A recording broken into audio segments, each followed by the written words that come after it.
this gentleman having his seat now, Dr. Tom Boomer.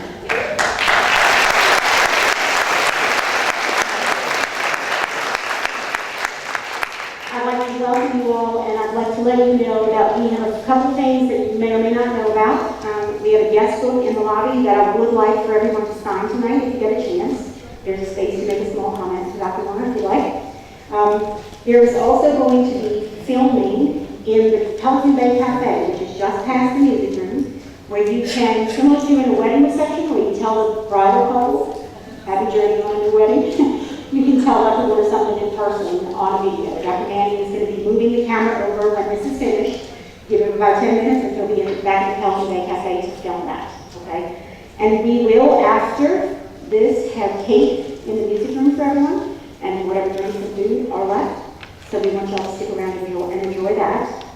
And right now I'm going to make a reminder to everyone to please turn off your cell phones or at least silence them for me so that we don't have too many interruptions. I'm not going to keep you any longer because we have a jam-packed, like I said, event tonight. Lots of speakers to acknowledge Dr. Warner's life and his career. First up is going to be a very special person who we wouldn't be here if it wasn't for him. Dr. Curtis Manning is the founder of the NHLS series. He and Dr. Warner worked some magic in the beginning of things to make this work, and it's been going now for 17 seasons. It's absolutely phenomenal. He's played many roles at Nunez. He is currently a professor of history. He scaled back from being the vice chancellor. And I think one of the most important roles he plays is as sludge remover after Katrina. And a lot of others. He was an integral part of Nunez coming back to life from what we thought might have been dead, along with Dr. Warner. And he's here to give us Dr. Warner's perspective from the History Lecture Series. Welcome, Dr. Warner. Thank you very much, Michelle. So it's my role, as we're talking about these historical eras in Dr. Warner's life, to give the perspective and the legacy of the History Lecture Series itself.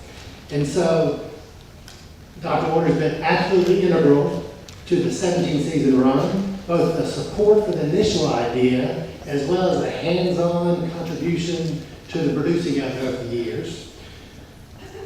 17 years ago, I was a young professor and naive and very new to higher education, so I came to Dr. Warner with an idea for an academic history lecture series, much like they had at large universities. It seemed like we had everything here that we needed and a bunch of good history, so I came to him with the idea, and he said, absolutely, let's go with it. That's how it all started, with a great deal of support. He told the story about how when he was an undergrad, and he went to a university somewhere, and they had some kind of a history lecture series with professors sitting around in tweed jackets and smoking pipes and all this kind of thing. And so, and I tell you, that story is very vivid in my mind. I don't remember much of my life from 17 years ago, but I absolutely remember that because I've heard that same story 46 times. As recently as last week. All right, so that was a good story. And since then, the History Lecture Series has almost been an outward projection of the fate and the state of the college. We've used lectures to celebrate the good times and commiserate during the bad times. And of course, Dr. Warner has been a key organizer down, I'm talking detailed, helping with pick the lectures themselves, organize the reception, all that kind of stuff. So it's been very, very integral.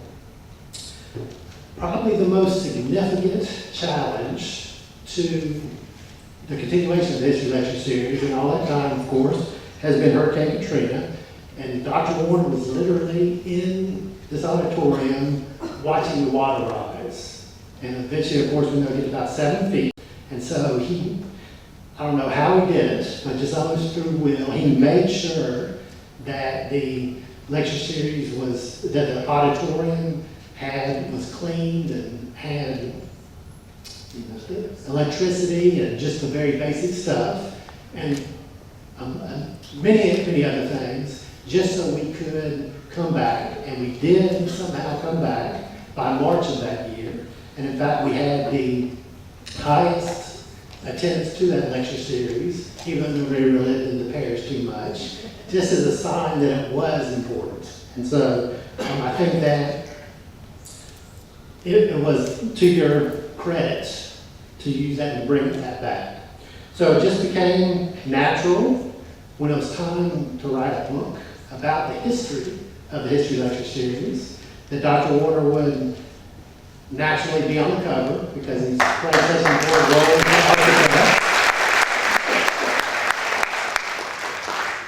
So of course we have some in the lobby. I encourage you, this is more about the introduction itself, of course, but just coming back from Katrina and all that a lot of us individually went through in the college itself. And so, and I have to say that back then when I surprised him with the cover, he was not really happy at all. And I have to back up and say that I often, I think, do things that maybe I want to do, and that without maybe ask for forgiveness rather than permission kind of thing. And so he was not happy because I think he did not want the spotlight of him being on that. Likewise for this ceremony here, he was not all that happy when I said we were doing this, but I had to tell a few lies and do some other stuff to get that done. And so I'm not sure, I kind of think that maybe that's just a sign of his humility, but maybe it's the fact that I'm doing stuff that is out of his control and he doesn't like that. But either way, I think it's very much of a credit. All right, so on behalf of the History Lecture Series, I want to thank you for all of your efforts, for all of us. And this, I think, is, you can look in the future and see this as your legacy. However, I want to take this time, as historians often do, to say a few personal things. And one, just because it kind of cracks me up, I want to share my favorite story over the 17 years. And that was, especially as I had the occasion to give a talk on the history of higher education in Louisiana a few times over the years. And it was at a place where there was a large group of state level officials, and Dr. Warner, of course, knew them, and they knew, he knew them, and they knew him, and they also knew that he was a football player at Tulane, which I think you'll hear about that in a little bit. And I did not tell him about this, but he's in the audience with all his colleagues and everything. And one time I was a professional, I was a very new administrator, so looking back, this was not a wise thing to do. So I was just speaking in a very matter-of-fact tone, as historians do, and nothing, just say a lot of facts and figures and those kind of things. And in the history of higher education, I get to the college football, which unfortunately to me is the most important facet of higher education in Louisiana. And so I'm just talking about, so the first college football game in Louisiana was played between Tulane and LSU in 1893, and our very own Dr. Warner was on that team.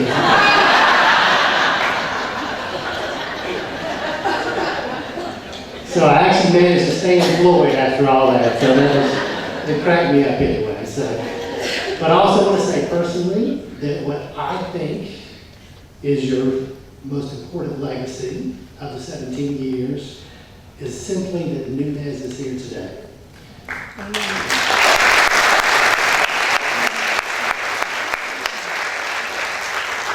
So I think it's become a little bit comfortable, especially among state level officials, to just take for granted that Nunez is an independent institution these days, because Katrina's a long time ago, and not to worry as much. However, I was there for most of it, and so I will say that I personally was there when you were here at Katrina on the second and third floors, and at least twice you stared down people with guns in order to make sure that we would have those second and third floors intact, which was vital to our coming back, as you know. And then one time it was a very good intentioned federal official that had a gun and didn't want to hear what Dr. Warner was telling them. And other time it was very not so good intentioned looters who came by, and we didn't have any guns, but they didn't know that.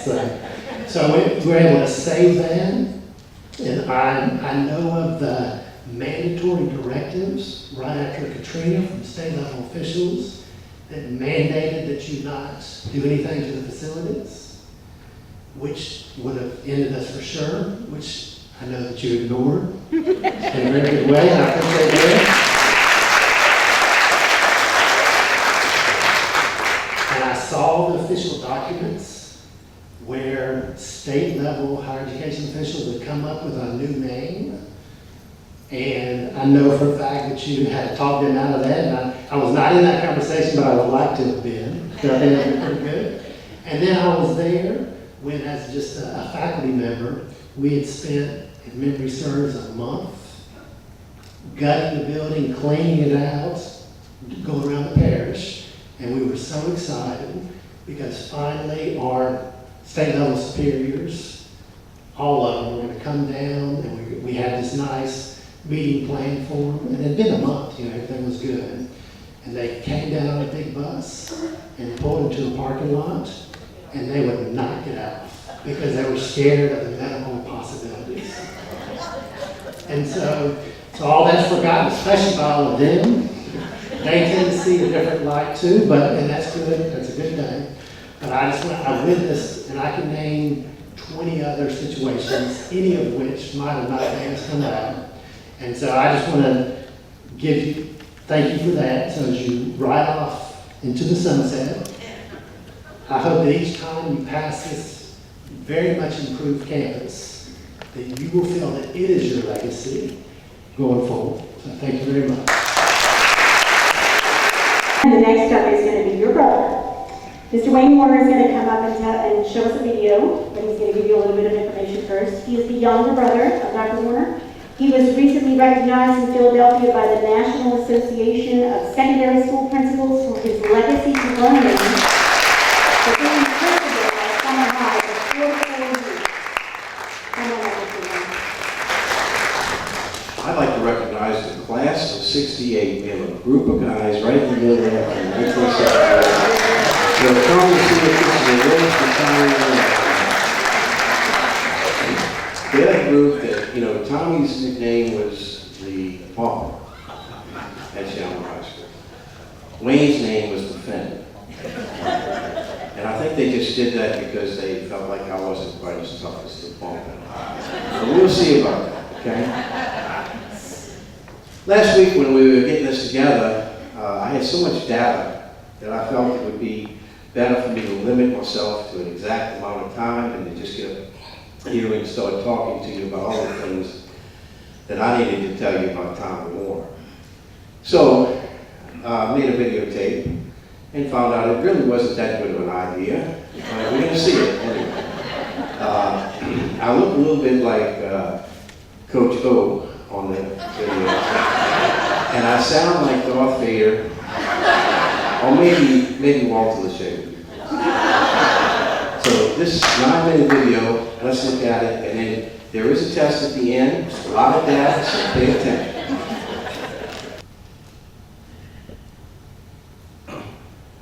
Tommy Warner's history starts many years before his 1935 birth.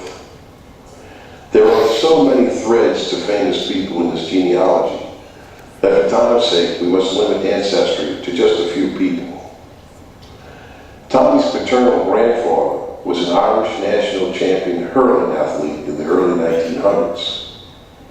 Hurling is said to be the fastest game played on grass.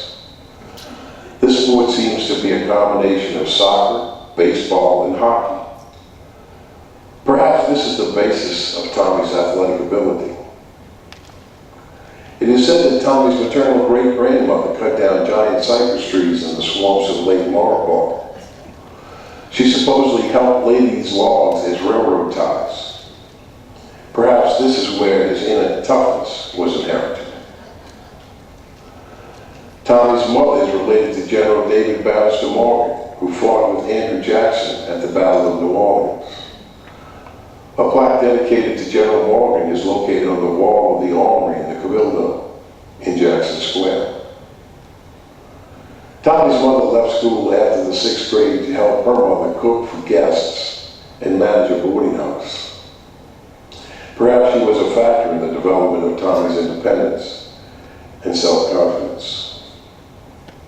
In 1927, Tommy's father, William Warner, was put on a transatlantic steamer and sent from his home country, Ireland, to the United States at the age of 17.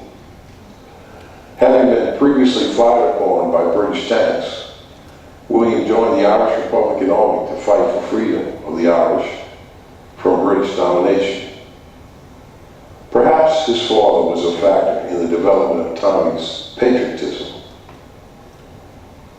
So Thomas Robert Warner came into this world on September 9th, 1935, the third of 4 children, Buddy, Patty, Tommy, and Wayne, born to Edna and William Warner. Tommy was small during his pre-adolescent years. He was always active. Today we would use the term hyper to describe him. He was also mischievous, sometimes being behaviorally less than perfect. He was aggravating at times. For example, one day his mother, who was truly a saint, kept trying to reason with him at breakfast about some very trivial issue. He kept on, and finally, in desperation, she threw a knife against the wall. Our knives were very cheap, and it hit the wall 20 feet away from him. And I knew that she didn't really want to hurt him, but it did make him leave the room. Tommy played on every team in the Carrollton neighborhood. He was small, but he was fast and mighty. In 1951, Tommy entered Redemptor's High School in the Irish Channel. This was a school where his older brother and sister attended. He played all sports and was a very good athlete, winning many accolades.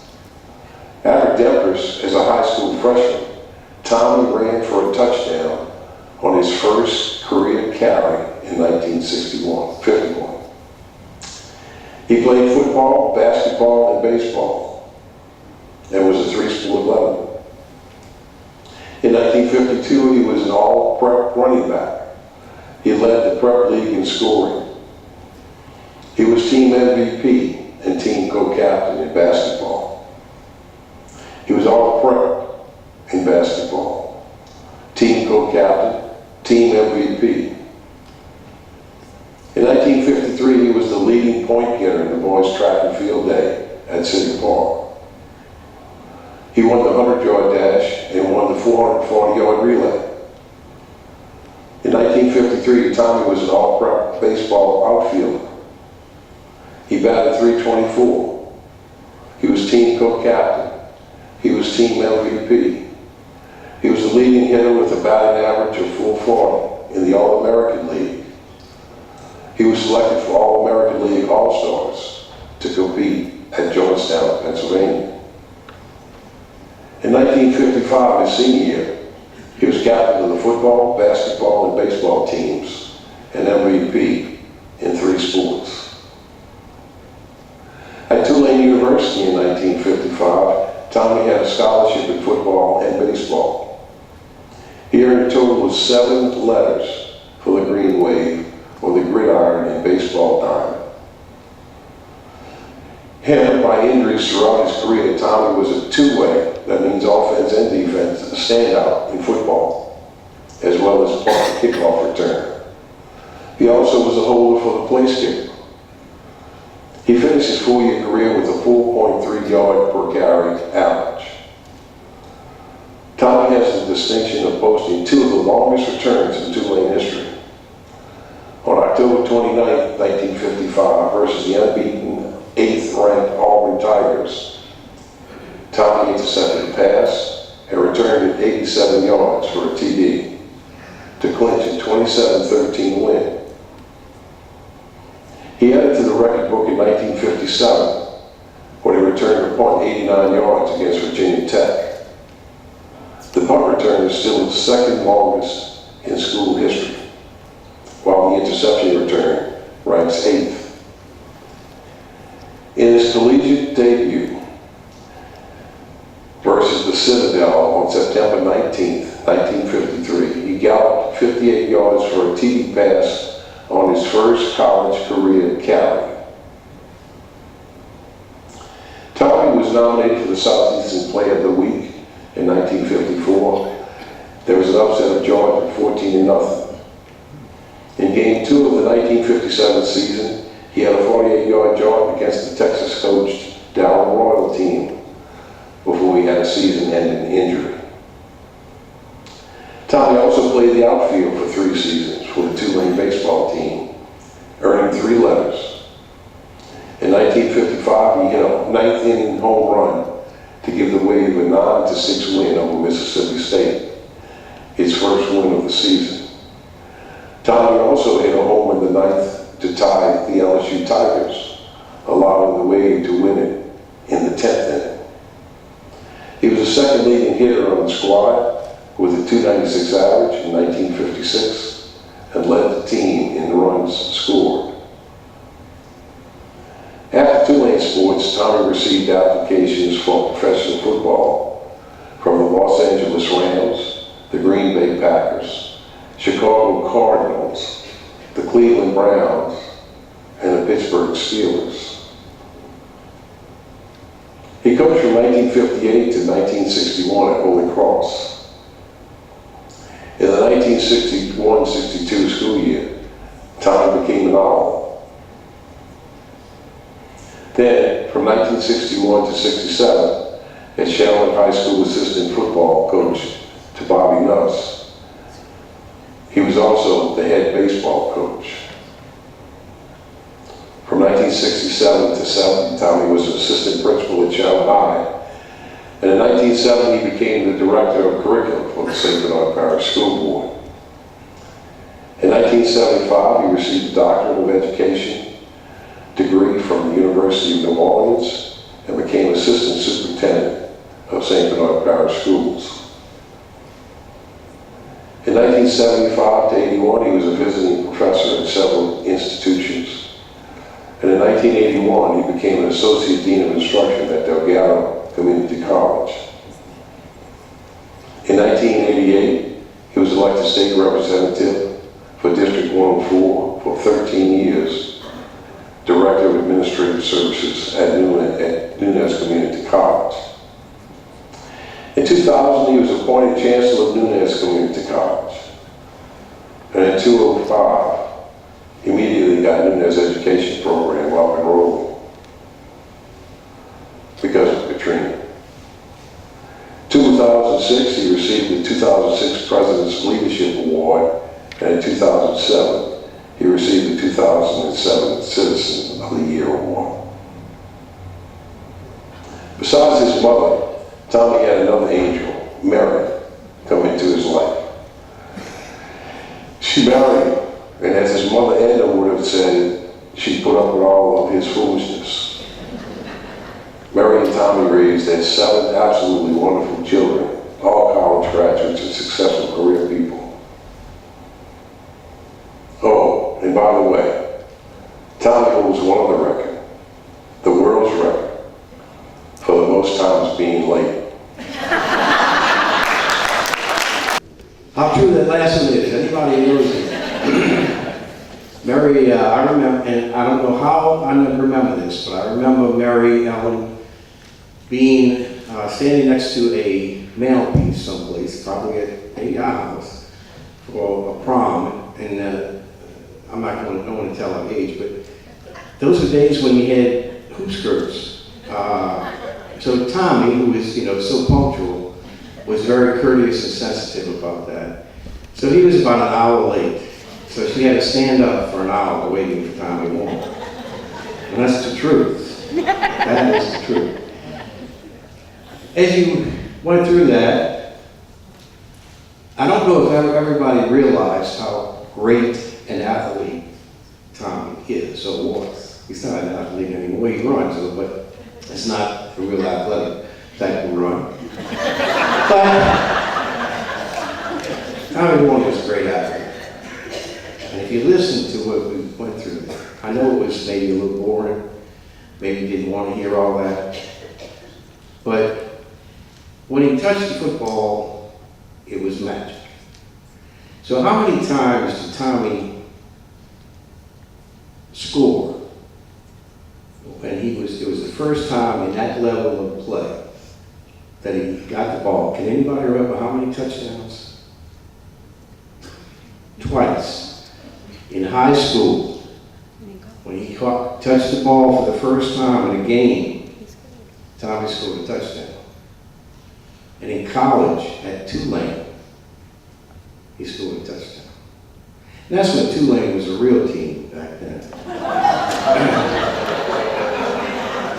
They were the SEC, and they played Auburn, who was 8th in the United States. I mean, this is the kind of games he played. He played real competition, and I was just kidding about Tulane. I love Tulane.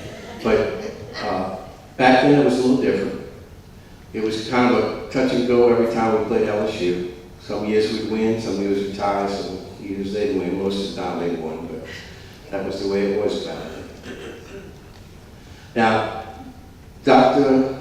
Manning was very good about kind of finalizing his remarks with what he thought was one of the legacy. Well, as an outsider and an insider, I see the class of '68, and I look at those guys, and I look at all the other guys and all the other years that Tommy came in contact with. Tommy could have gone on and become a professional athlete, but he didn't. He stayed, he worked with kids, he made them better people. He built character. So I think that's his legacy. Thank you. Now, we have about a minute and a half of what I want you to see what Tommy really does here at Nunez. So the men from Penn put this together for you to see.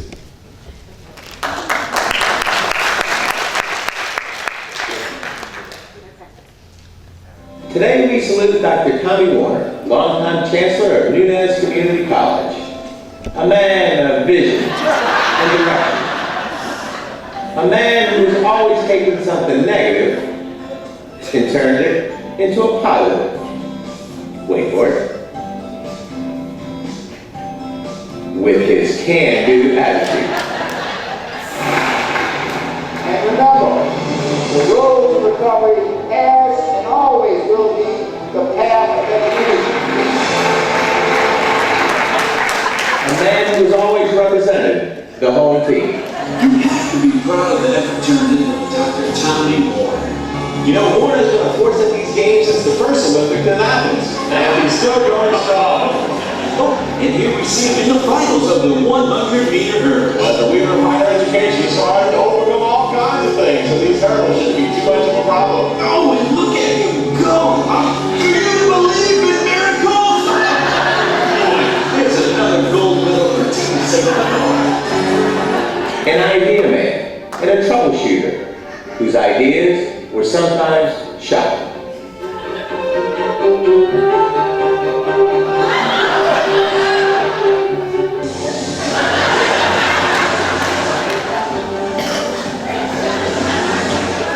A man who has always been a true cheerleader for St. Bernard. And why? Let's get a little bit brainy. B-R-A-I. And why? Now here's the team we'd like to do to say hello to all of you. Hello, my name is Tommy, Right on. and I'm a chancellor, Right on. a fancy dancer. Right on. So picture this. Ready? Okay, Support your schools and all they with that spirit, how about do. you? Support your schools and all they With that spirit, how about you?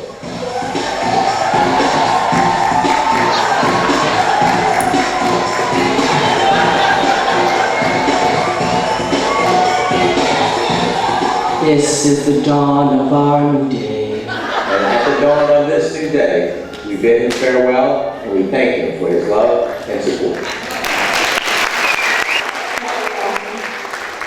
And we have Mr. Barrett we'd like to thank for that, of course. Thank you very much for being a part of this tonight.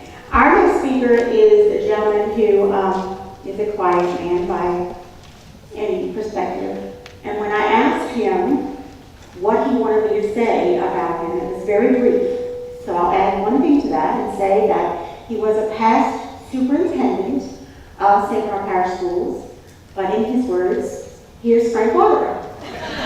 Well, now, you have to bear with me a little bit in instead of, I need to back up and talk a little bit about prior to the school system and our first acquaintance. Tommy went to a different high school than I went to, but we were in the same district. Tommy was, as you see, an outstanding athlete. I was an outstanding fan. So we would play him, and he would do the same thing that he always did. He excelled and gave us headaches, but I would bear with that. And then Tommy went to Tulane. He was about 2 years ahead of me. And I used to go to the Tulane games because they were on a Saturday afternoon. And I've been going to them for years. And I'd watch Tommy play, and he did extremely well at Tulane, and that was wonderful. And then I stopped going to Tulane games because I was going to school, we had Saturday classes. But then when I finished school in 4 years, I decided to go to Tulane games. I went to the Tulane game, got in the stadium. When the team came on, stomped my feet, made all that noise in that steel stadium. And I opened up my program, and I look at the names. It says Tommy Warner. I said, oh no, it can't be the same Tommy Warner I was watching before. But it was. It was. Okay, I didn't pay a lot of attention to it. I went off to teach. In the second year of teaching, who shows up at my school where I was teaching was Tommy Warner. Okay, and he is a teacher and a coach. He was very determined. He seemed like a really nice guy. Got to know him. And the problem was, he was a coach. And you have to bear with me on this, and if you're a coach out there, I don't mean to be insulting. But I worked in the athletic department, I handled the finances, so I looked at what coaches made, how many hours they spent out on the field with the students. And I realized that they were making 85 cents an hour. Now, you can't be too smart if you get a college degree and really work for 85 cents an hour. I mean, I was a lot smarter. I was making $1.25 an hour.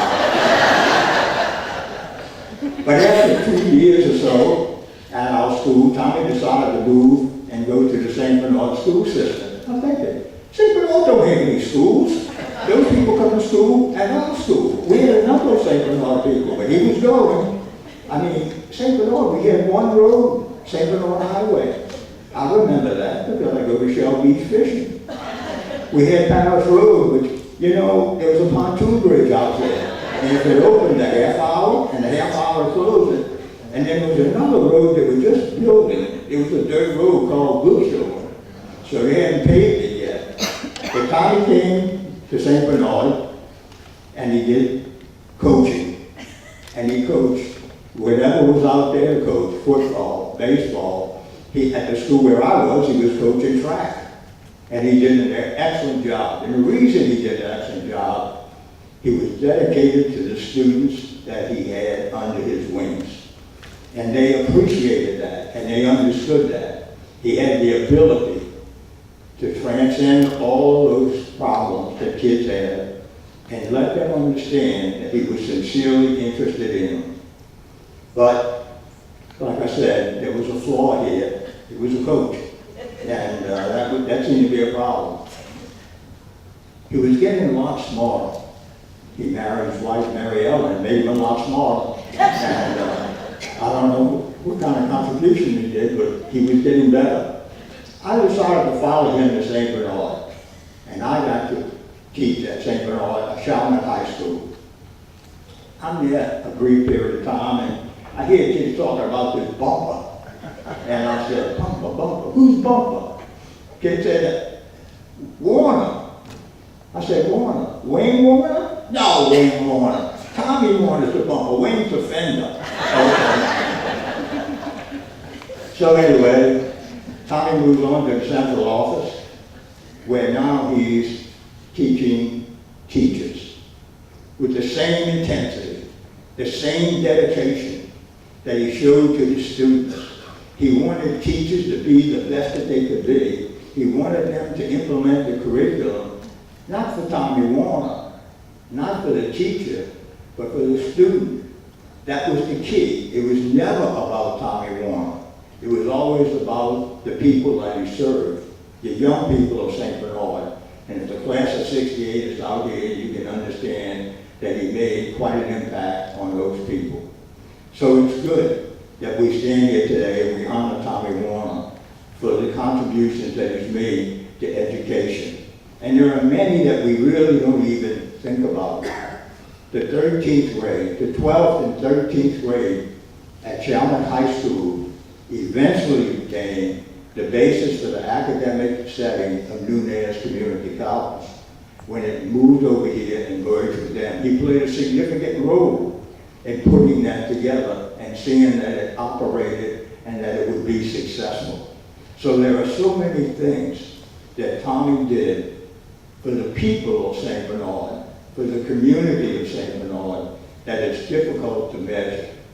I am honored to have had a few minutes to talk about it and tell you one of the things about Tommy Warner, and he's a lot smarter than I thought he was going to be. Through all of that, he was working and continuing his education. He got his doctorate. There aren't many people in K-12 education that earn a degree at that level, so that is quite an accomplishment. In particular, when you realize that he had a full-time job, he had family responsibilities, and he was continuing his education. So I commend you, Tommy, for all that you've given us in here in St. Bernard, and I wish you the best in retirement. Thank you. Next up, we have a lady who has been with Nunez Community College for quite a long time, Ms. Donna Clark. She actually was with Nunez before it was Nunez. She was part of Nunez Technical Institute in 1988. And then at the merger in 1992, she was the Director of Admissions, Financial Aid, and the Registrar by test. By the year 2000, she was the Dean of Student Affairs. She then became the Vice Chancellor of Student Affairs until her retirement in 2009. She has worked with the Adult Ed program in recent years, but her proudest title that she holds is as the Vice Chancellor of Student Affairs Emeritus here at Nunez. Ms. Donna Clark.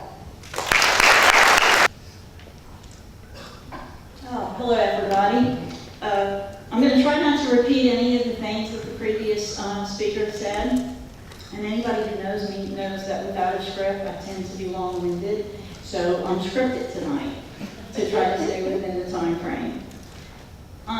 Dr. Warner's first association with Nunez was, as Ms. Roderick said, back when we were a VOTEC school. It was Chalmette Area VOTEC School before the name became Elaine P. Nunez Vocational Technical School. After Tommy was elected to the legislature, Director John Kane counted on Tommy's support, as well as that from fellow Representative Ken Odney and Senator Sammy Nunez. Representative Warner would gladly accept all invitations to the campus, whether it was to hand out diplomas at graduation or to taste and judge king cakes. Along with Plaquemines Parish legislators, Tommy helped gain the support for financing Nunez to operate a branch campus in Port Sulphur, Louisiana. To this day, Nunez was the only institution of higher learning to ever have a presence in Plaquemines Parish. However, it seemed that every year, funding for the VOTEC system was on the chopping block. Representative Warner always made time to meet with us on our annual treks to Baton Rouge to protest the budget cuts. Tommy, back then, did you ever think you were going to be the head of an institution that would have to petition the legislature for adequate funding? It was through the cooperation and support from John Kane, Hugh Kraft, the St. Bernard School Board, and our legislative delegation that in the summer of 1992, Nunez Community College was created through the merger of Nunez Technical Institute and St. Bernard Community College. Dr. Warner was the Director of Administrative Services after John Kane retired. In that position, fortunately for us, he was still able to serve in the state legislature, still fighting for the parish and the college. The college experienced several years of stable and increased funding. We were able to do faculty and staff raises. and we also received increased funding for capital outlay projects. Through a complicated land swap, Tommy helped orchestrate the college's acquisition of what was the funeral home and became in 1988 the Stewart Administration Building. He also secured funding for a major addition to the campus, this modern and beautiful art, sciences, and technology building in which this auditorium is housed. The building was dedicated in January of 2000, and Tommy proudly showed then Governor Mike Foster, as well as other state and local dignitaries, how beautiful and how this building was going to allow the college to grow even more than it had. Something else significant happened in 2000. Dr. Warner, fortunately for us again, was named the Chancellor of Nunez Community College. Since 2000, the college has achieved many milestones. New programs such as process technology, the reaffirmation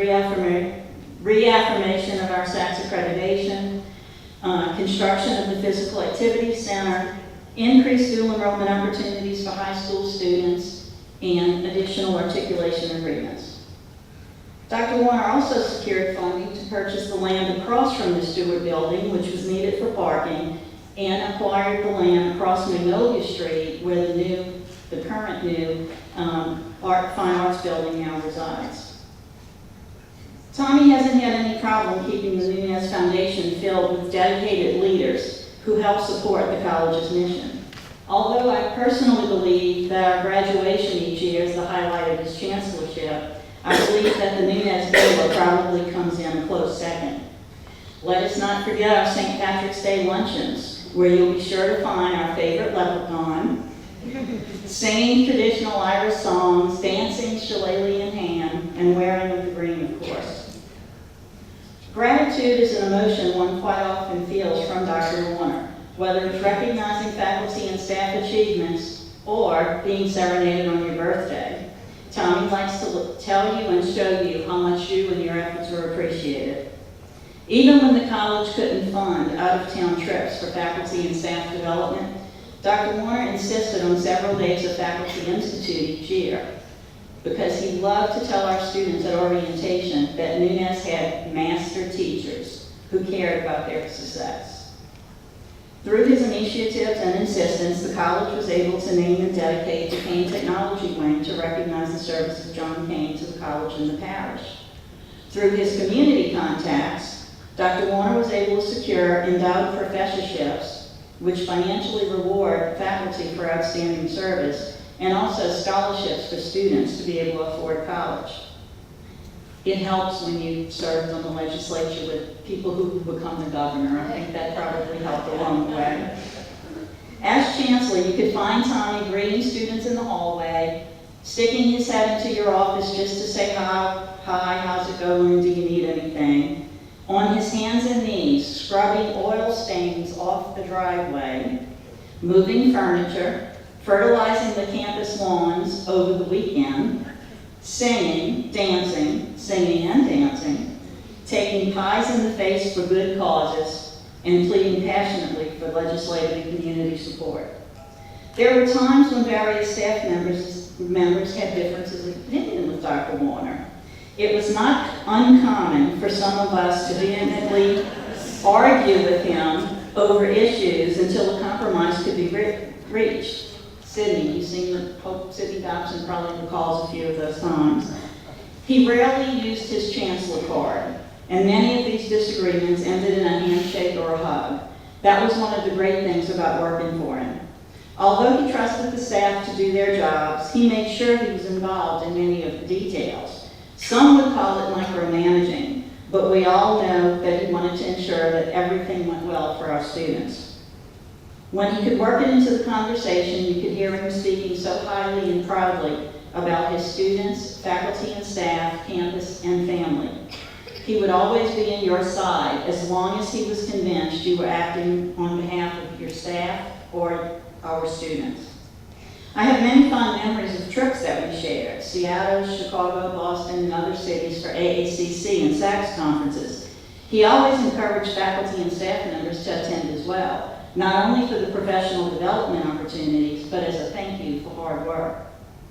Mary Ellen Warner was a great traveling companion and helped keep Tommy, also known as Mario Andretti Warner, from breaking speed records in rental cars. He must have gotten tired of hearing our complaints and occasional screams, because in Dallas he hired a limousine to take us around. While in Chicago, he insisted that we attend a Cubs game during their opening week. Mary Kane and I were so cold, however, we left after just 2 innings. Tommy was disappointed. He turned around for the 7th inning stretch and saw that we weren't there. He said that was the best part of the baseball game. Of course he would. He would be able to sing. While in Seattle for AACC, we rented a car and drove to Vancouver, Canada. When driving back to the U.S., we were stopped at the border and asked for birth certificates or passports, neither of which we had brought to the conference. The immigration officer asked us many questions: where we were born, why we were in Canada, how long we had been there, and where did we work. Well, 4 of us in the van answered Nunez Community College. With raised eyebrows, the officer asked Tommy, "So what is your position at Nunez?" Tommy answered, "I'm the head custodian."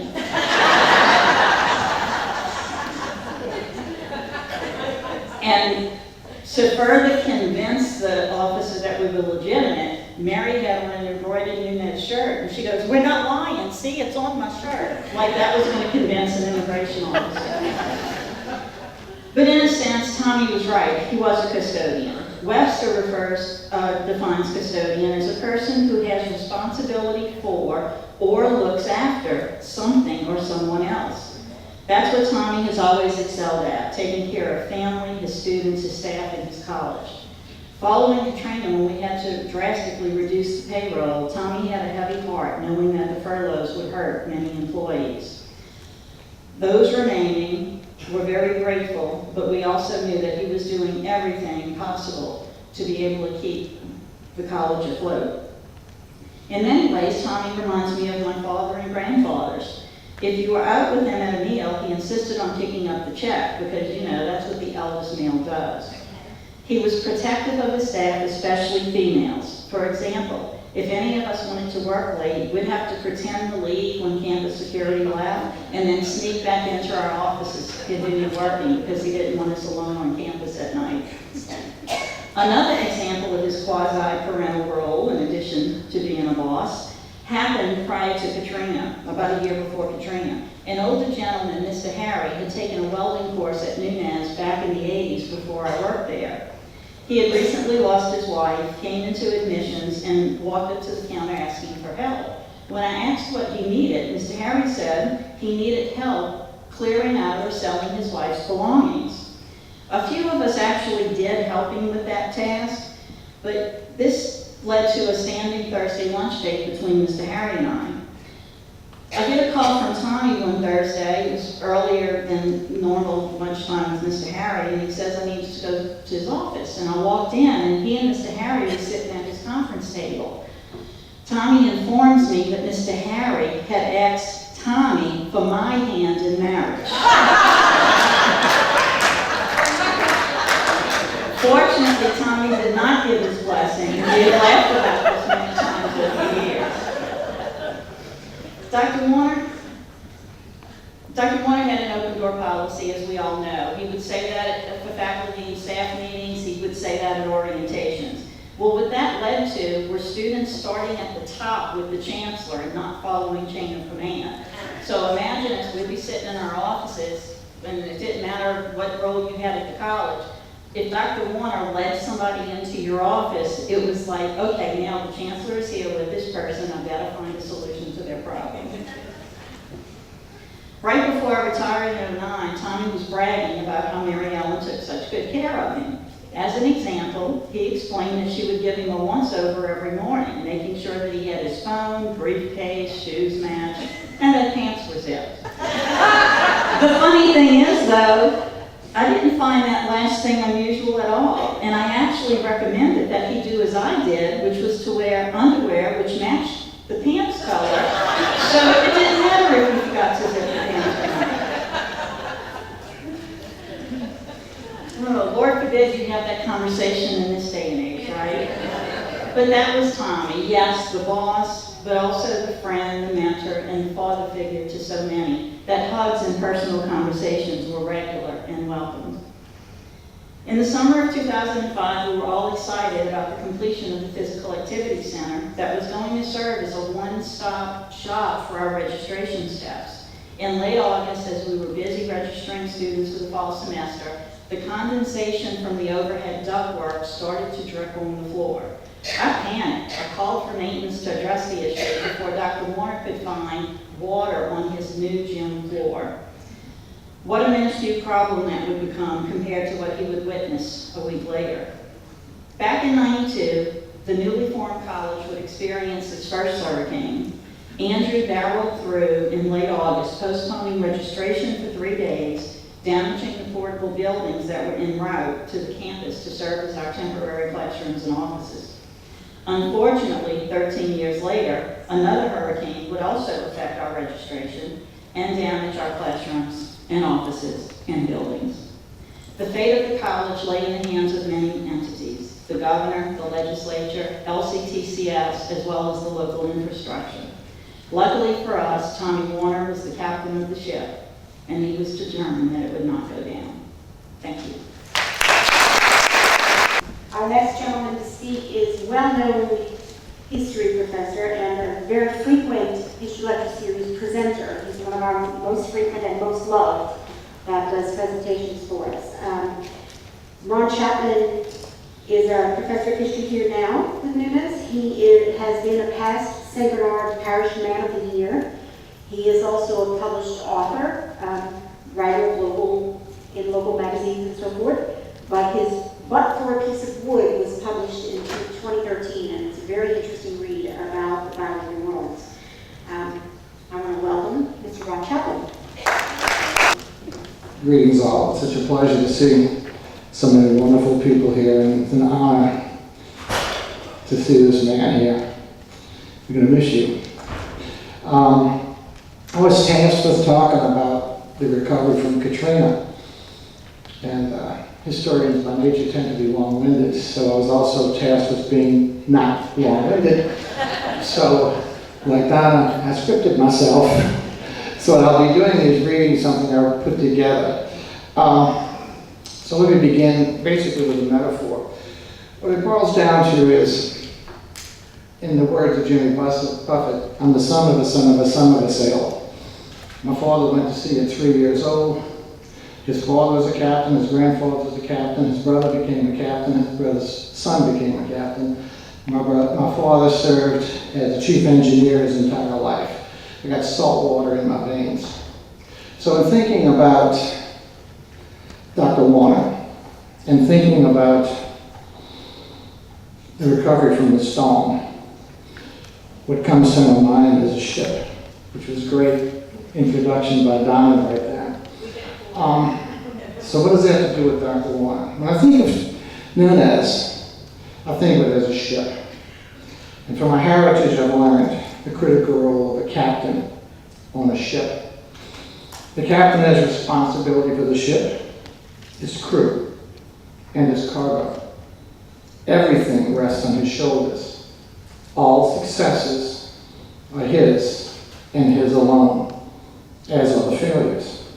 Dr. Warner has served as captain of SS Nunes for 17 years. He took command in 2000. For the first 5 years, the vessel sailed in fair winds and calm seas. It was a delightful cruise for all. Then suddenly in 2005, a hurricane struck. My dad experienced numerous hurricanes at sea, and his descriptions to me were frightening. 50-foot seas, the ship rolling at 70 degrees. It's just hard to imagine being caught in a maelstrom like that. In our case, the vessel took on water and endured significant structural damage. So much so that the owners of the SS Nunes, the LCTCS, and the bankers, the state legislature, gave it a full loss. They considered abandoning ship, firing the crew, and tossing the cargo overboard. Perhaps they would repair another date. Perhaps not. Who knew? It was a total loss anyway, so what difference did it make?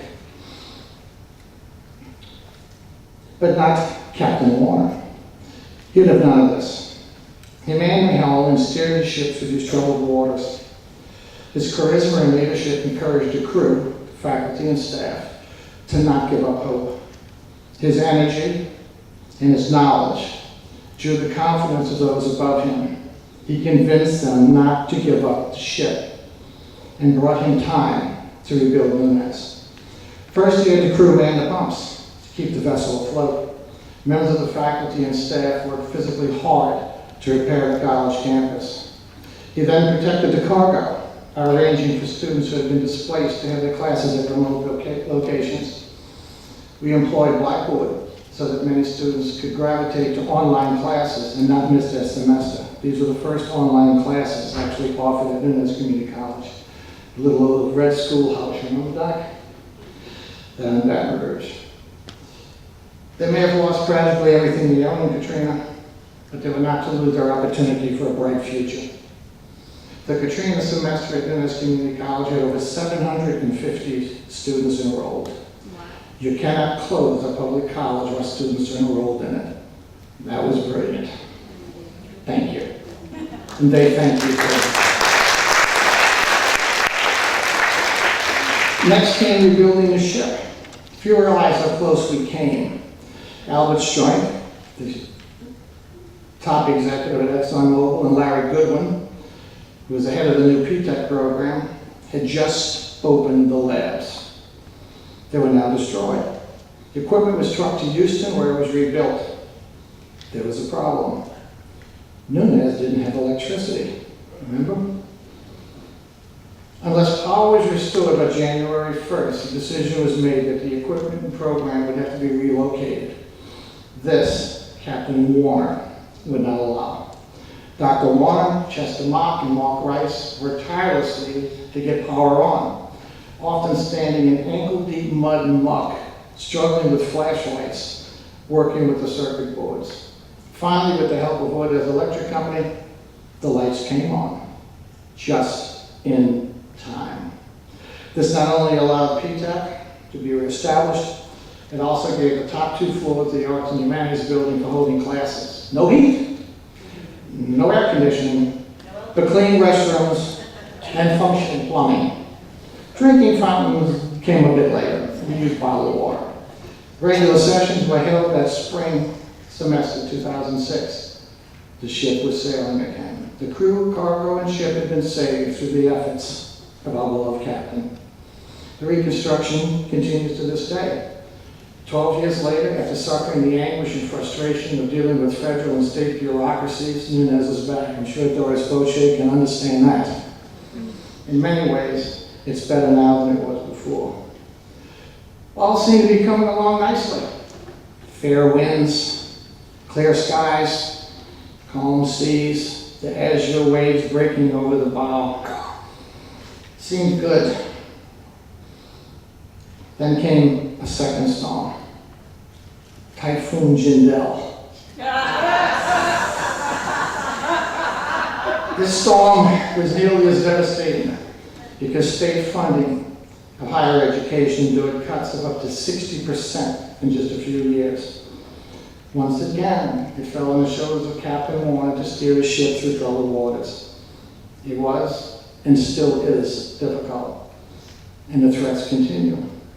But with willing sacrifice on the part of the crew, a crew inspired by the ever-powerful confidence in their captain, we have survived once again, with little loss to the ship's company. Few other colleges can say the same, with their abundant program cuts and many layoffs.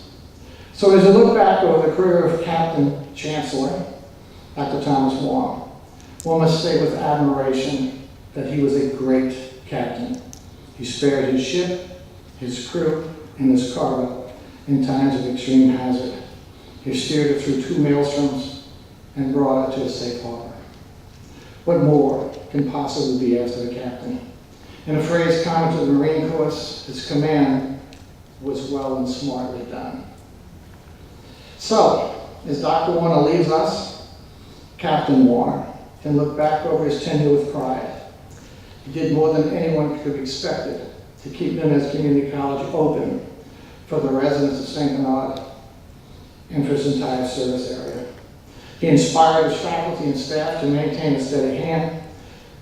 He built a sense of camaraderie among them and us, and so many other things. We thank you, sir.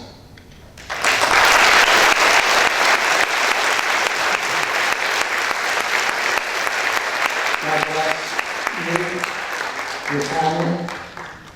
Enjoy your retiring. Hug the grandkids.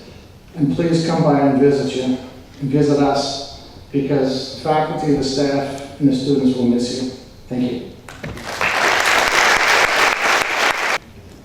All right, up next, ladies and gentlemen, are two of Dr. Moore's 7 children. Mr. Sean Moore is school board representative in District 4. He is also the market manager at Gulf Bank here in Chalmette. He's been on many, many boards to benefit St. Bernard Parish, and he was awarded, I love this one, Most Proud Parish Resident when attending the New Orleans Leadership Institute. I think that's awesome. Miss Elizabeth Warner, Beth, is the oldest daughter of Dr. Warner. She is an attorney of law in Mandeville, and they're going to speak about the family relations coming here.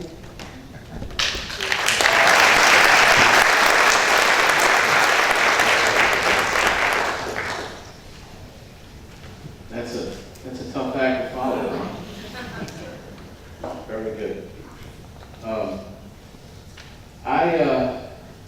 I was tasked with doing the family tree perspective, but before I begin, I just wanted to thank Dr. Mann and the powers that be in the Nunez History Lecture Series for choosing my father as one of your topics for a history lecture series.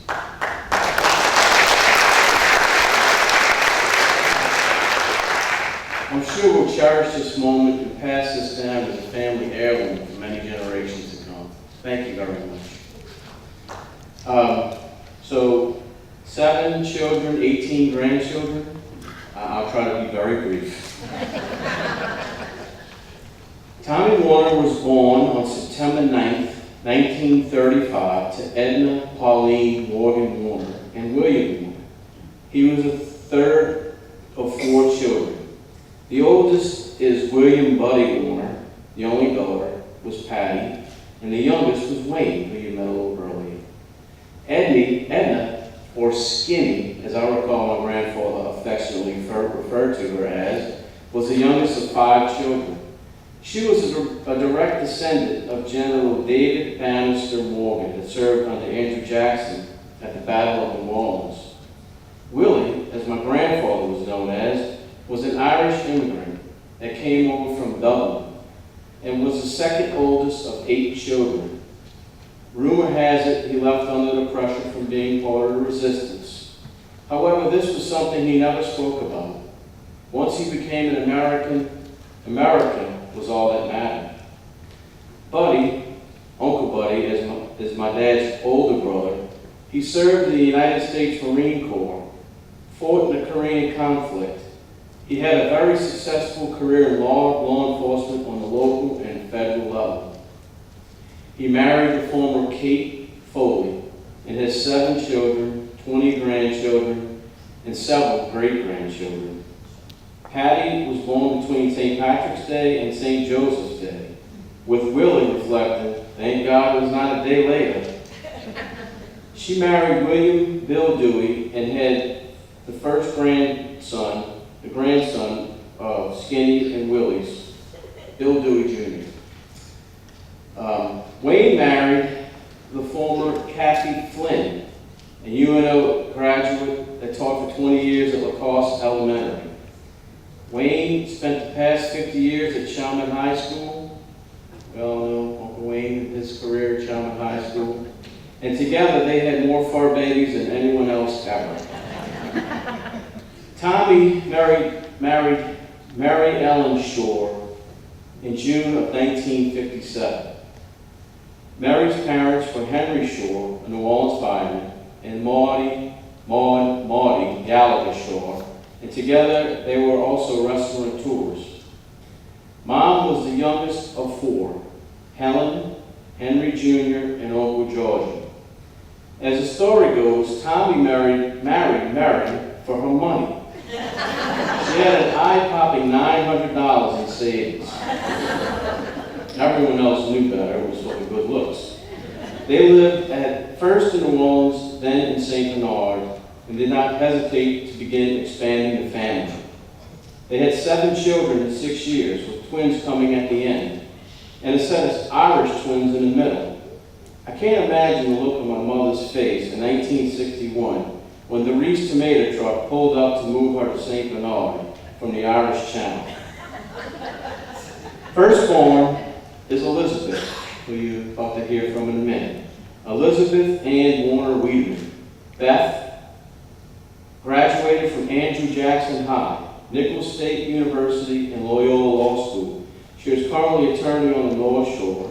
Beth married Mike Wiedemann, who graduated from Rummel High, Nichols State University, and LSU Medical School, and is a second-generation OB/GYN from Metairie. Imagine his first encounter with the rest of us. The only reason I think he came back was for the lasagna. They have 4 children. Firstborn is Brandon, a graduate of St. Scholastica Academy, the University of Georgia. Go Dogs. And went on to become a psychiatrist, graduating from LSU Med School. She is married to Adam, another University of Georgia graduate with his law degree from Loyola. Second is Kyle, St. Paul's grad, LSU grad, Loyola Law School grad, and he is currently studying to become a doctor as well. Third is Ross, a graduate of St. Paul's, University of Georgia, and now in his second year at LSU Medical School. He is married to another University of Georgia graduate, Adele, who is working on her second master's degree at UNO. Fourth, their youngest is Trent, a graduate of St. Paul's, LSU, and is currently attending LSU Medical School. Tommy and Mary Ellen's second is Mary Ann Lander, a graduate of Andrew Jackson, Nichols State University with a degree in education, and UNO where she received her master's in education administration. She is currently teaching at Slidell High. Mary is married to Lonnie Lander, a Holy Cross and UL Raging Cajun graduate who works in sales and spends the rest of the time harassing the rest of us and his family. They have 3 children, with the oldest being Marcel, North Shore High, and another UL Raging Cajun grad who went on to get her degree in an RN from Delgado. Second born is Rory, North Shore and University of Louisiana Monroe grad, currently attending Xavier University, studying pharmacy. Their youngest is Brett, another North Shore grad, University of Louisiana Monroe grad, and working toward a pharmacy degree at Monroe. Tommy and Mary Ellen's third born is their first son, Tommy Gerard Warner. Not sure where the Gerard came from. Tommy graduated from Jared. I'm sorry. I don't know where that came from either.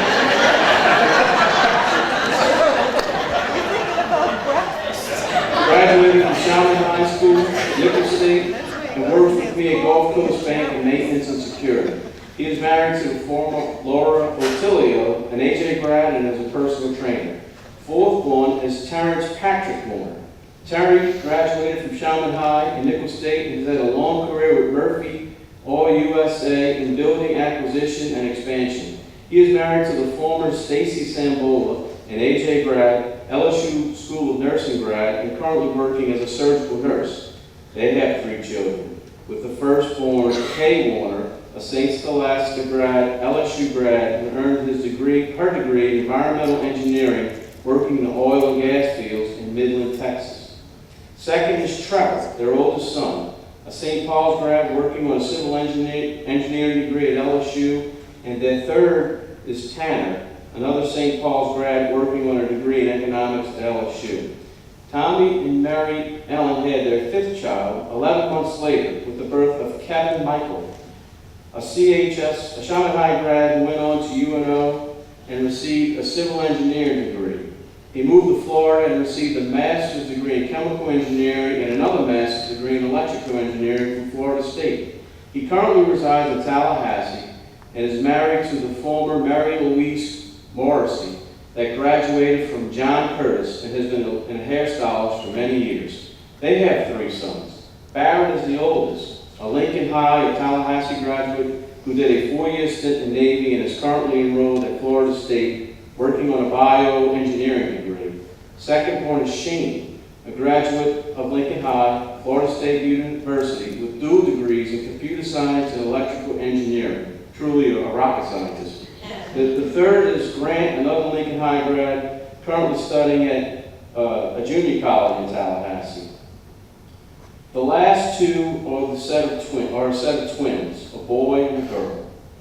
I am the 6th born, Sean Kelly Warner, a Shaman High graduate with an undergraduate degree and master's degree from UNO. I am married to the former Michelle Plesher, who was an Andrew Jackson graduate and had a long career as a legal secretary.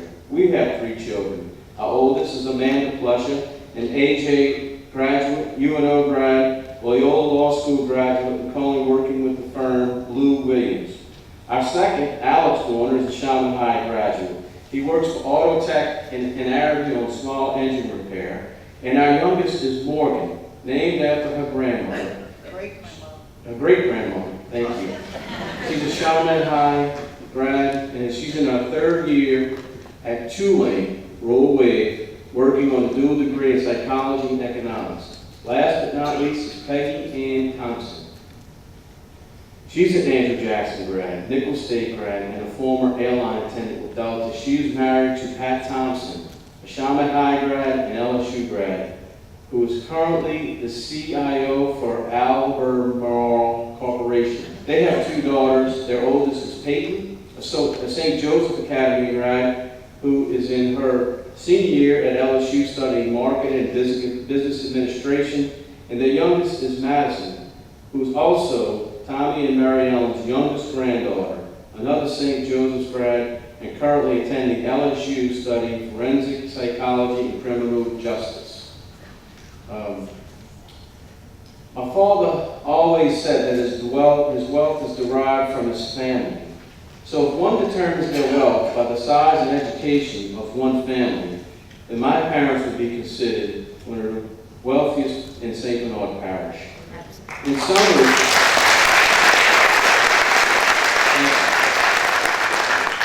what we heard tonight, Hoodie, as he's known to all of us, has been a pillar of the community for a long time, and an unsung hero of Nunez Community College.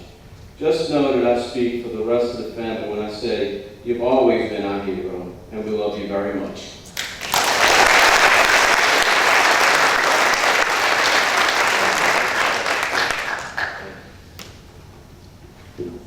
I'm Beth Wiedemann, Warner Wiedemann, and I was tasked with tracing our history, our family history from my memory to when my father entered the legislature.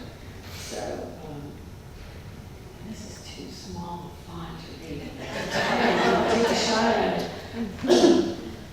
My earliest memory is living in a shotgun house on Spruce Street in New Orleans. My dad was coaching at Holy Cross then. In 1961, my dad was recruited by Mr. Joe Davies, the superintendent of schools here back then, and Coach Bobby Nuss to work as a teacher and as an assistant coach of football and head baseball coach at Chalmette High School. So we moved to Chalmette in Mr. Gus Reese's family's tomato truck. We lived in a 2-bedroom house on Paris Road and Dearmore Street. At that time, there were 5 of us kids. Judge Perez Drive from Carolyn Park to Paris Road was a shell road back then. The Mississippi River Gulf Outlet was a canal we crossed on a pontoon bridge.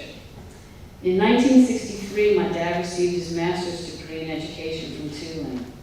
I remember being there. We moved to our house on Veronica Drive in 1964, and then my mother had the twins, Sean and Peggy. That made 7 of us. The buildings and grounds at Chalmette High School were new then, so in addition to teaching and coaching, my dad developed the football and baseball fields. He would take us with him to work the fields. I remember him driving a tractor, fertilizing and putting out sprinklers so the grass would grow.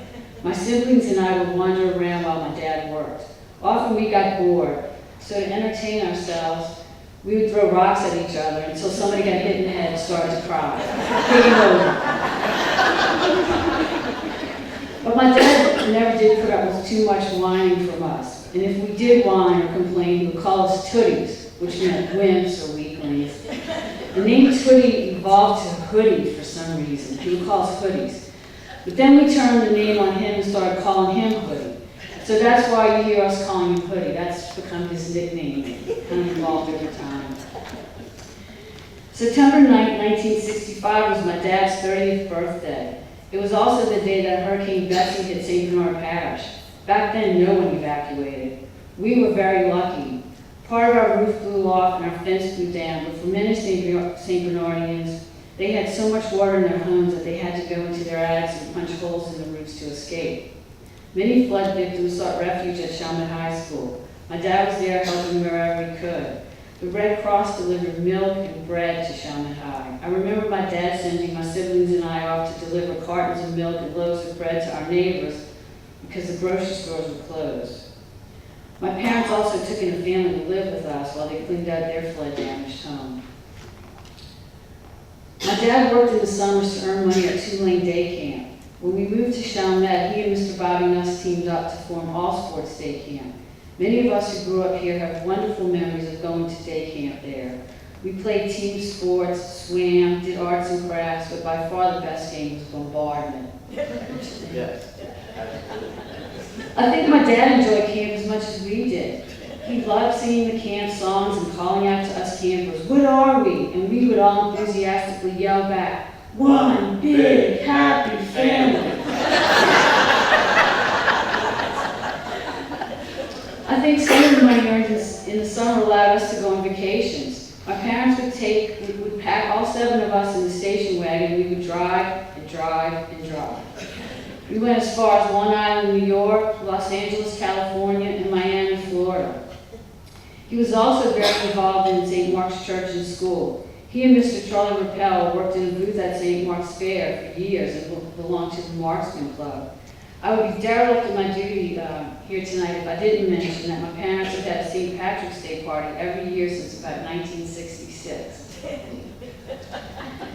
They would hire a piano player and invite friends and family over to sing Irish ballads and songs and eat delicious food, mostly made by my mother.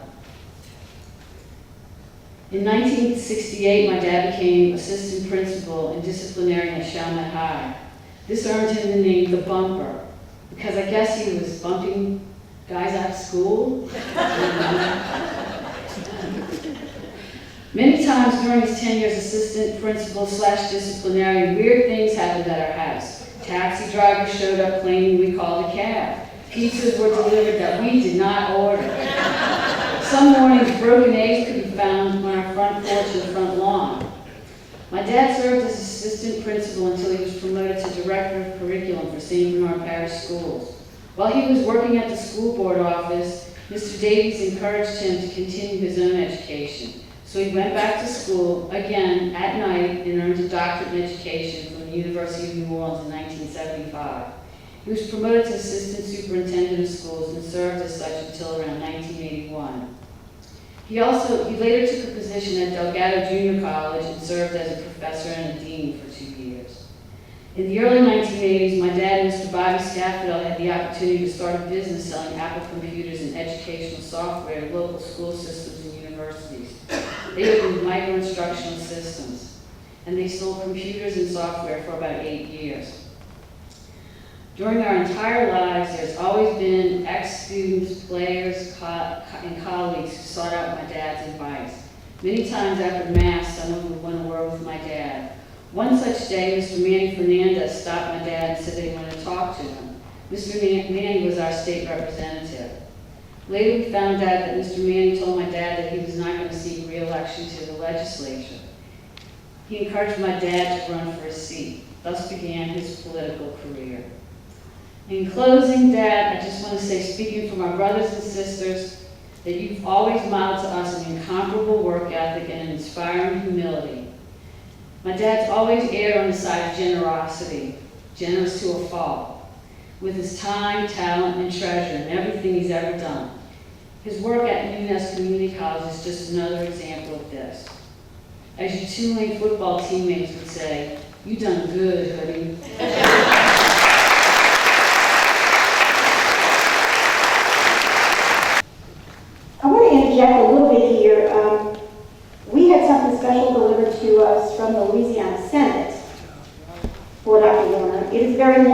proclamation that I am not going to read for you, but I will tell you that it ends, since we're talking about his legislative career, it ends with a saying that says, "Therefore be it resolved that Dr. Tommy Coach Warner is hereby commended on his successful and distinguished career of service and his many contributions to Nunez Community College and St. Bernard Parish and to the citizens of Louisiana."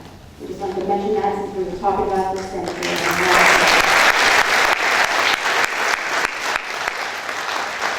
our next speaker is a lady who has brought many good things to this parish.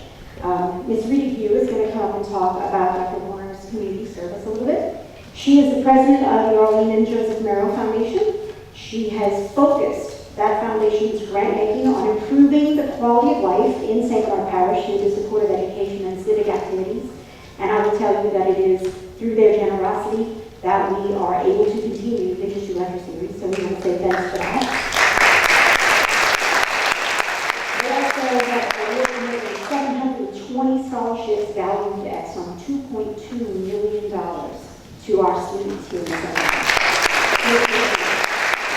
Good evening, everyone. I am so very proud to be here. We love Tommy. Everybody loves Dr. Tommy.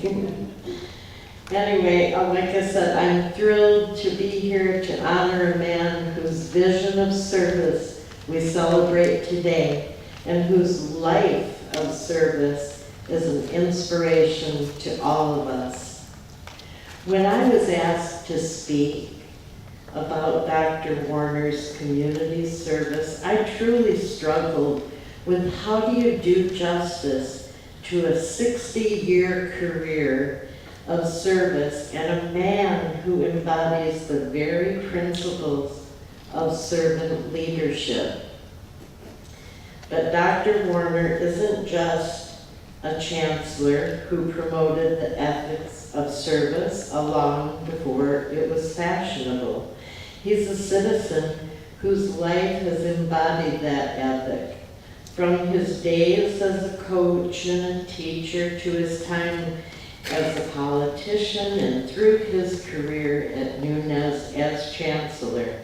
I'm sure Dr. Warner easily could have chosen another path, but instead he chose to be part of St. Bernard Parish. What do we do? But anyway, we all know that true service isn't a job, it's a calling. It's a passion, it's a way of life. It is a way of life that Dr. Warner has lived every day for over 6 decades, spending his days working tirelessly to help others without fanfare or any expectation or desire for recognition. He always is saying we and not me. And that was one of the things when I first met him that I really admired, because he was always like, what can we do together to make St. Bernard better? Not like, well, I can do this, or he's truly about bringing people together, and I love that about him. As a mother and a grandmother, I've read my fair share of stories to kids, and one in particular stands out when I think of Dr. Warner. It is a quote written by another famous doctor, Dr. Seuss, in the Lorax, who says, "Unless someone like you cares a whole awful lot, nothing is going to get better, it's not." The Lorax is right, and thank God that St. Bernard Parish has someone who cares a whole awful lot in Dr. Warner. People who love their community can change it, and that's certainly what Dr. Warner has done. His care and dedication are unmatched, evidenced throughout his career, but especially at one moment in August of 2005. As we've heard tonight, Dr. Warner was absolutely pivotal in bringing Nunez back after Katrina, reopening the school, hosting classes in Slidell after the parish was devastated. So I won't go into too many details, but who knows what would have happened had it not been for Dr. Warner. Well, I can say for certain, I'd be willing to bet that none of us would be standing here and gathering here tonight if it wasn't for him. I, for one, though, am very thankful we are right here today honoring this man who has been a pillar of the St. Bernard community. As many of you know, I am the president of the Miro Foundation. We're a nonprofit with the mission of improving the quality of life here in St. Bernard. We are working to pursue long-term sustainable change in the parish.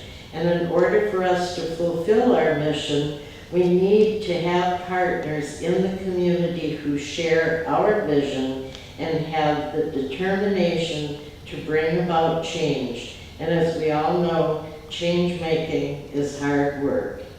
Well, we've found no greater partner than one we've gained in Dr. Warner.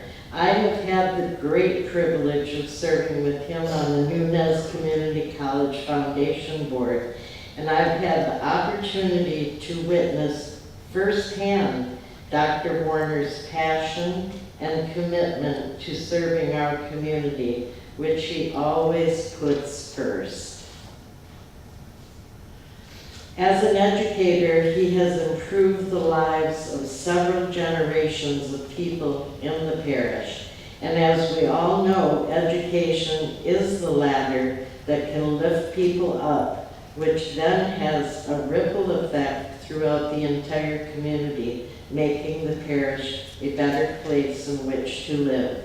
We are so fortunate to have a college such as Nunez in our community, and that with his direction has taken the college. There is so much potential both in the future of the students and of the college, and Dr. Warner has had the perspective to see it all right from the beginning.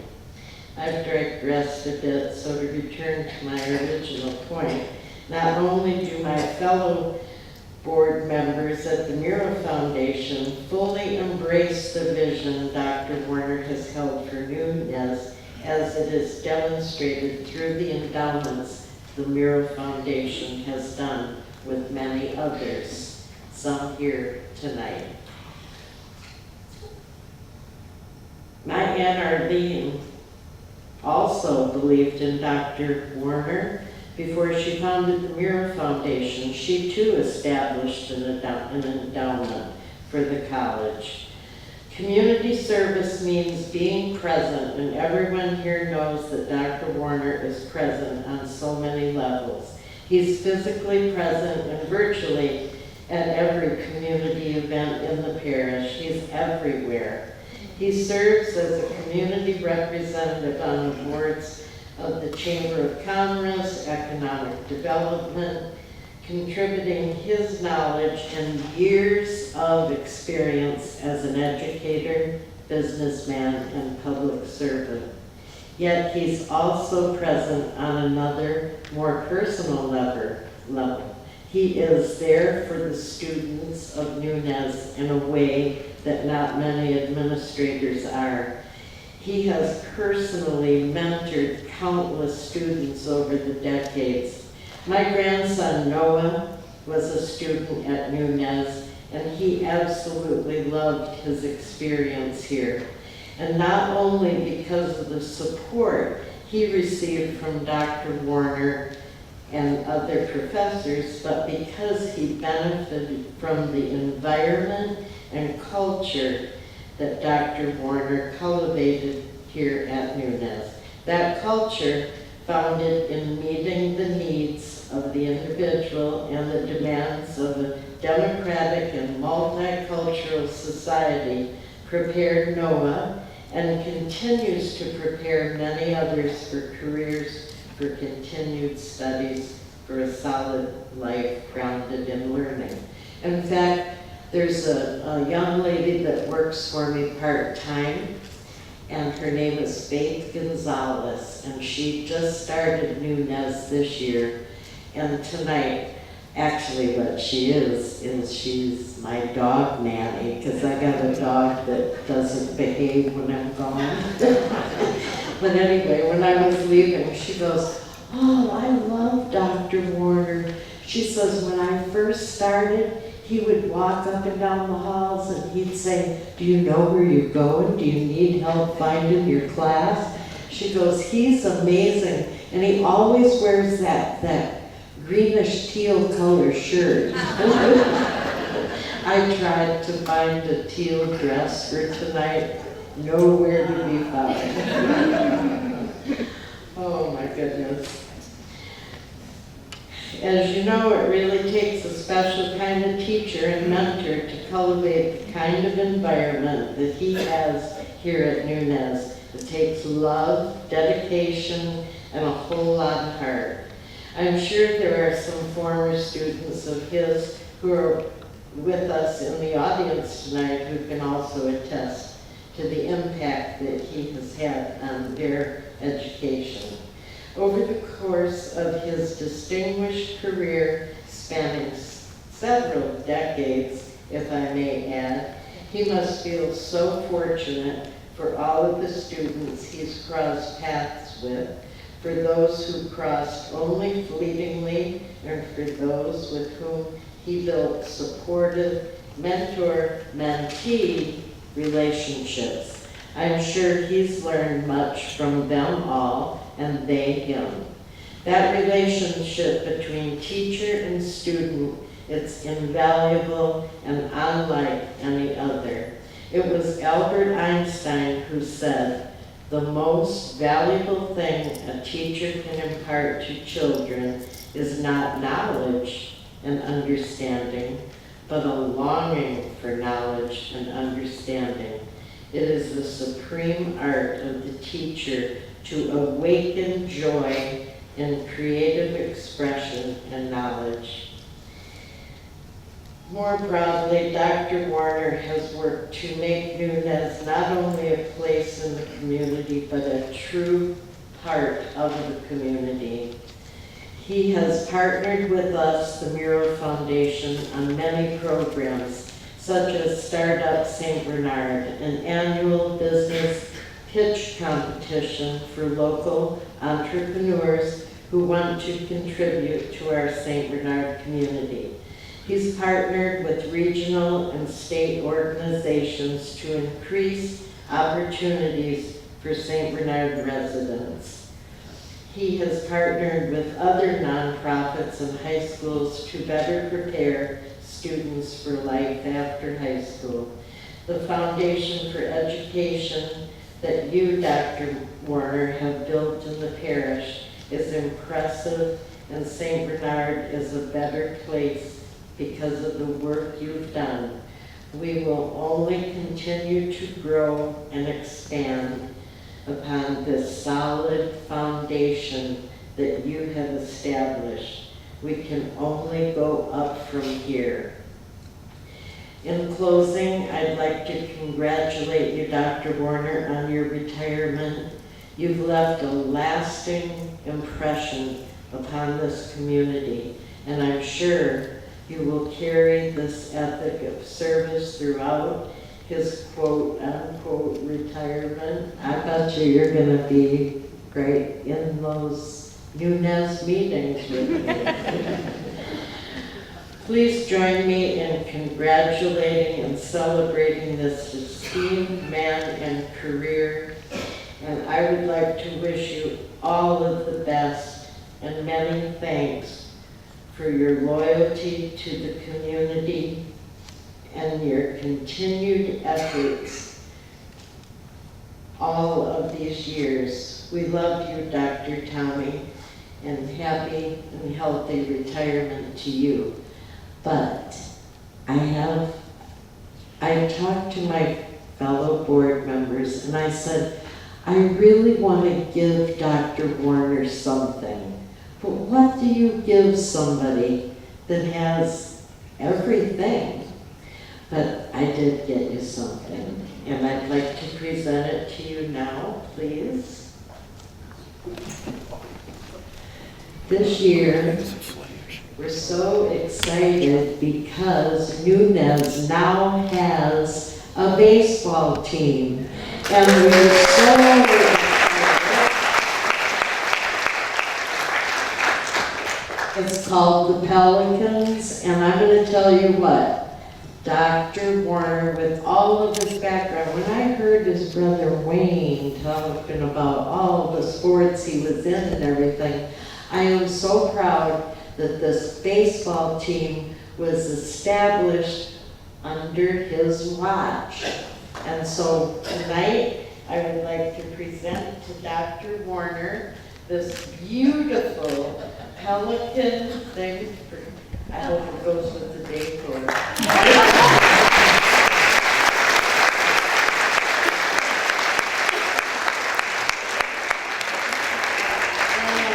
And from the Mural Foundation to the Nunez Community College Foundation for the Pelican baseball team, $5,000. Because you know what? It's cost them a lot to get this thing all going. And the first year, it's been a little bit rough. And so, in honor of you, $5,000 goes to the baseball team.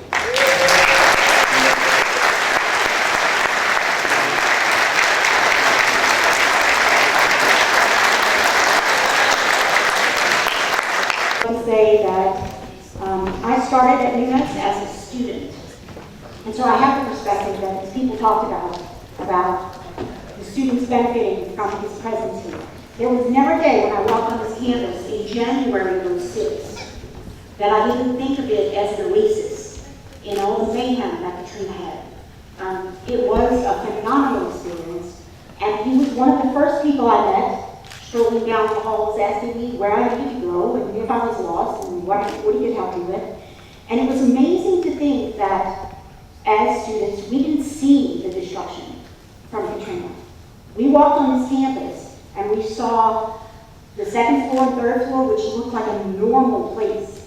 And the grass was green and it was unbelievably fabulous. And this man is responsible for creating that environment. So, we're going to give them an award from all of you and us here at NHLS Lecture Series. And I'd like to have Dr. Manning up here because Manning on camera. We'll get the pictures afterwards. It's a special recognition in appreciation to Tommy Warner for his dedication to the History Lecture Series and the Nunez Community College.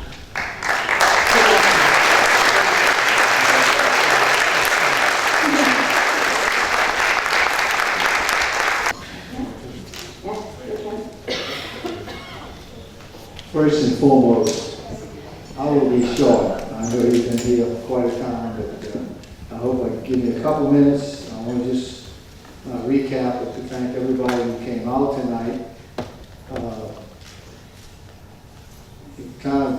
I look out there and I said, gee, all those wonderful things they said about me and even my family and all that, I appreciate that.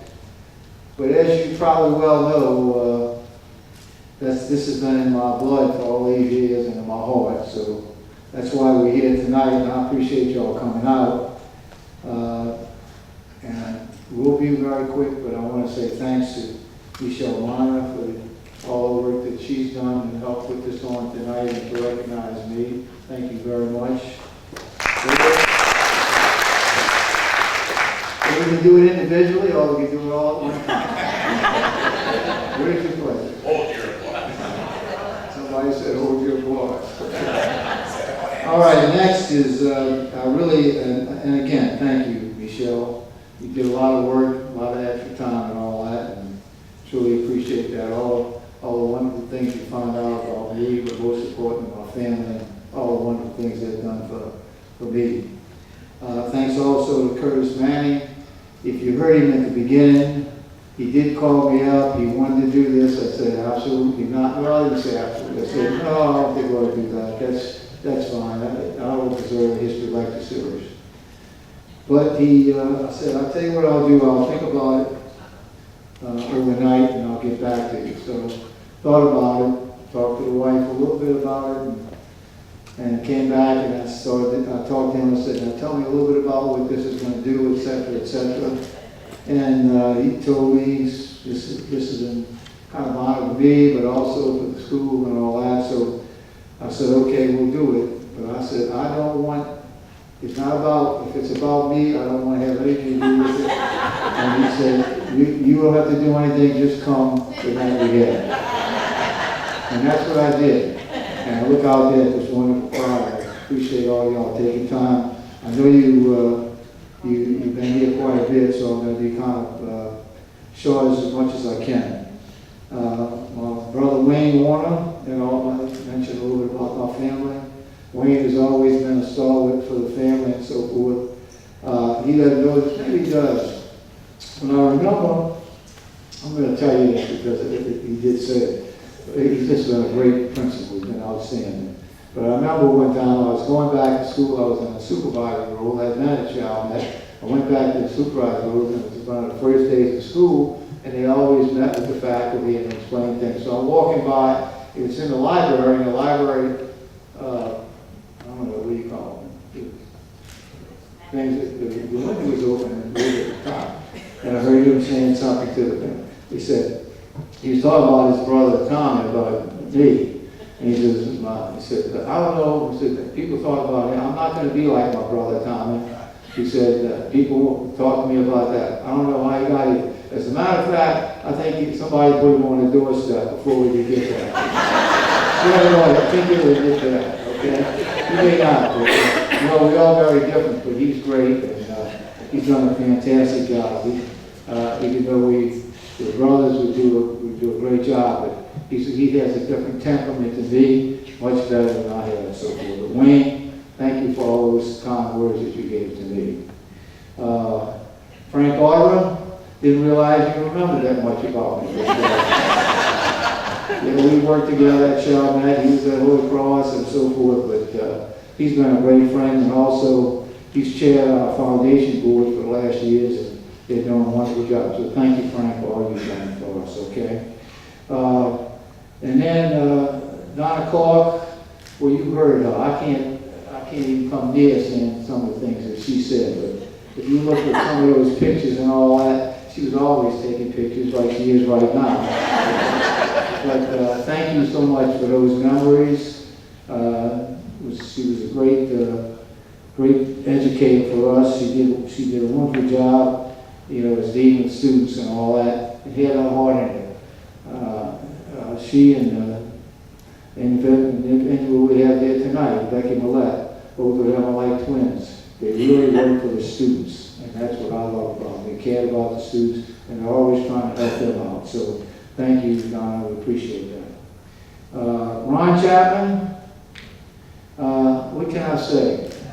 What a wonderful tribute you paid, just in the way you did, and so forth, so on. And, you have been a source of inspiration for me for years. This history lecture series is one of the great things we do. I'll mention that in the end. And Ron Chapman he's been an anchor for this whole program. He and Dr. Manning have done a wonderful job. They also have brought in a lot of people. I want you to think about that.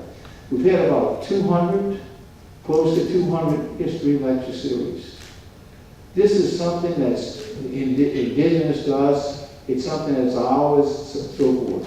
I want you to think about it. We've had 45 and 50 at some nights, but most time we average around 100. Or they average, I say we, but that's what it comes out. But we've had almost 300 people in here at times. What a wonderful tribute to make sure you maintain your history of what you are, where you came from. And they've done that for us, so appreciate all that. And I want to tell Ron Chapman, thank you for all you've done for us and for this school and also for this community. Thank you. And after him was Sean Warner. Well, he's the banker and he does well and he's doing well. And I appreciate all his kind words. at least he knew a little bit about our family history and told us a little bit about ourselves too. And last, but not last, but at least with Beth Wheeler, Elizabeth Beth, she's our first child, and she was in good athlete, incidentally. She's into a lot of things, but she was a good athlete, and they played on a state championship. She played first base on a state championship game. Is that correct, Beth? First base? It's not about me. Anyway, that was, she did a great job on that and did well, okay? Last but not least, Rita Goo. What can you say? I'm going to say this. I didn't know Rita Goo when part of our family came down. And the only thing I knew was that it was, you know, a real dear friend who actually put together a lot of different things here on the campus. And she wanted to recognize herself for all those years. But I'm going to say this, Rita Goo, in her short years here, I don't know, maybe 8, 10 years, has done a tremendous amount for this community. My biggest thing to her years ago when I talked to her is that as long as the donations and everything you do goes somewhere into the community, and education is part of it, but it went back to this community. She has kept every word she meant, and she's outdone herself. Because the Merrill Foundation has truly been a foundation for this community, and they're always giving, always donating. Just tonight, just a wonderful donation here for a new program we're starting in baseball. So we appreciate all you've done for us and your family. We appreciate all of them because they've been real leaders, and you have some sons that are really out there with your husband, and they're always getting into some good discussions with us. So thank you so much for what you're doing for us. As far as me and tonight, I want to say a whole lot more, but you've heard enough. It's time, and I have been blessed to be what I am, whether a teacher or a coach, an assistant principal, whatever, all the different things I would mention today, and chancellor. I've been blessed. I've loved what I've been doing. Had a lot of different, I'm just calling a lot of gray hairs, but I love what I've been doing. I've loved what I've been doing ever since we came to Chalmette. Didn't know where it was. Really didn't know where it was when I came from. I was in town in New Orleans and teaching and coaching in Holy Cross. Didn't know anything about Chalmette. But when I came here, it was great people, wonderful, wonderful people. And we've been here ever since, and I've enjoyed it, and I just want to let you know that this is a community knocked down to its knees, came back after the storm.